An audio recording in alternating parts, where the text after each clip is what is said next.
So before you shop for your beads, you want to have an idea of how many you're going to need, and this is where the designing of the window comes. I've sketched out my window frame here, and I found my center. Now I want my center strand to be 5 inches long, and on the side I'm going to come all the way out to outside the window frame, and I want that to be 10 inches. And I've measured my window from the side to the center, and I found that I want to place my strands 3 inches apart, and I have 9 strands if I place them 3 inches apart.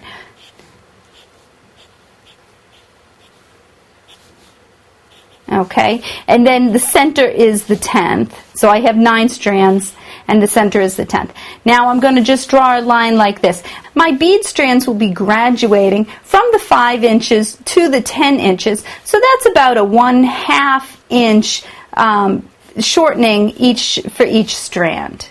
Okay, so I'll have the 9 strands, and we want to estimate how many beads we're going to need before we go to the store.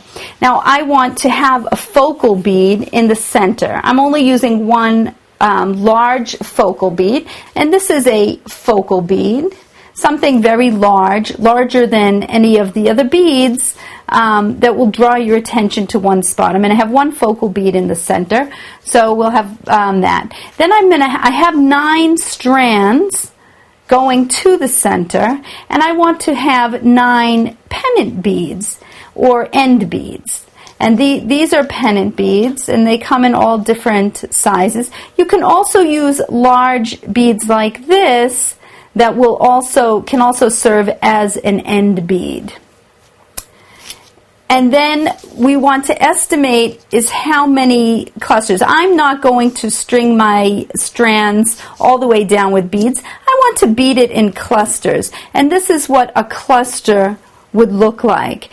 3 or 4 beads, different sizes, usually like one large one and some small ones, or graduating, one large to small.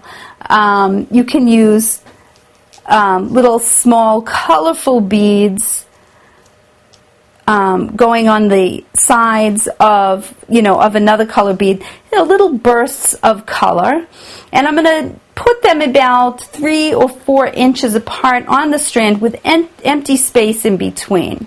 So I estimated maybe 3 to 4 clusters per strand, and then you just multiply that out to figure out how many clusters you'll need.